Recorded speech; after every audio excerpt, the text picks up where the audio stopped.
24 saacadood ee ugu dambeeyay 3 qof ayaa ay kala duwan ku qaniineen gudaha magaalada Ceergaabo kuwaasi oo aan la hubin inay yihiin kuwa sumaysan iyo in kale balse Caasha Maxamed Faarax ayaa kamid ah dadka eedaasi qaniintay waxayna Saab TV uga waramtay sidii ay wax ugu dhaceen markii ay gu qaniinayay markuu eeygu yacanay waxaan sameynayay xaafadan ka baxay waxaan doonay inaan alaab yar soo qabsado markaan guriga ka baxay baan arkay eeyda soo socota hadaan arkayna waxaan sidii wax qaado kamaan gaarsiin laakiin seemay noqon inaan ka gaarsiiyo daqiiqadii uu soo galay uu iga gaarsiisay xaguu ka qaniinay xaguu adin biga qaniinay adiga qaniinayna anu waan iska tuuray mar labaadkii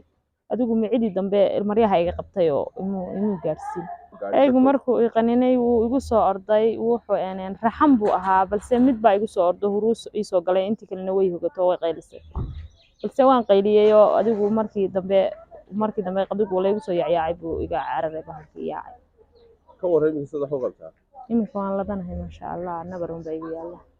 marka xaafadiina ma eeyda ku badan aad bay ugu badan yihiin oo xabaalo meel xabaala ah oo kale bay leedahay oo halkaas uu galaayo uu ku badan yahay balse markuu qofku wax doontoba mar kastaba uu wax doontoba way ku soo yaacaan oo qof kasta way soo weeraraan waxna laga ma qaban in badan waa joogeen meesha waxa xaafadaas xaafadu Istanbul geesta kalena agaasimaha isbitaalka Manhal Dr. Mustafa Aw Muuse ayaa ka waramay dhaawacyada la soo gaarsiiyay ee ay daweeyeen wuxuuna sheegay in ilaa iyo shalay iyo maanta la keenay 3 qof oo dhamaantood eedu qaniintay moodaa dhaawacyada geesanaysa ayaa soo badanaya afraad saacadood u dambeeyay waxaan soo gaaray 3 qof 2 dumar iyo ilmo yar oo ay eedu dhaawacday baa jira runtii waxaan ku baantay area tan Manhal ku hareeraysan ilaa iyo adigu مسخر إلى أنت أصلا فور إريدا إلى أقصى يكون ربنا تهاي راو دتك توي جيران إلى صدق قفان سو غاري أو إيد صدق هذا maxaa sababaya baa isleedahay in eeydu ay dadka saaw qaniinaan iyadoo in ogeyn mar horena ay dhacdo oo kale wallahi eeydu waxay loo noociyo inoo ay marabi oo tababaran oo markaas oo aan ahayn tadcunahay eeydu cirbaasho sabab waxay u baahan tahay ay aan tababarin oo meelo gaar ah iska xareysan ama kharaabado ama jagooyin iska banaan إذا مرة قفك الله كل مان أما قران صباح هوري مرة تذكر الله يا نوكله أي مرة هلان وأنا أيضا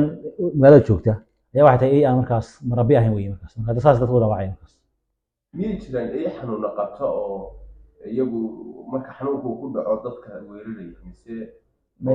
ما يصير أيدو مركز عادي هذا مع حنون قبين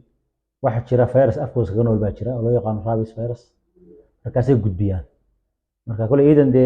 meel joogta in la hubiyo u baahan tabaartaan uu sameeyo baa xanuun qaan kale leeysan wax tama cadeen karo in xanuun qabaan iyo kan ma cadeen karo leeysan kulli way dad cunug yaala kulli xal sidee baa loo daweeyaa marka hadii qofka uu soo qaniino fuudahay marka kulli qofku haduu eegu qaniino marka afka ku qaniino waxa qofka la gudboon inuu marka yimaado xarun caafimaad si halkii dhaacu gaar loo nadiifiyo si fiican loogu dhayo حتى دوين نسيو كارتين يقلتسوي نسيو وحكلو بهني قفكو إنه قاطو طلال لو طلقة يقولوا يقانو هذا فارس فاسين يقانو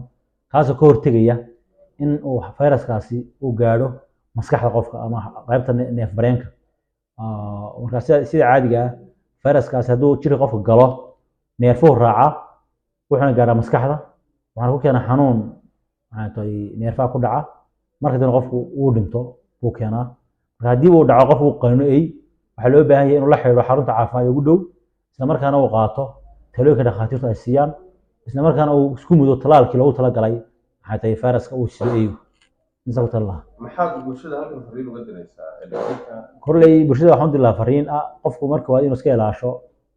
eedaas meelaha marayaan iyo meelaha ku badan yihiin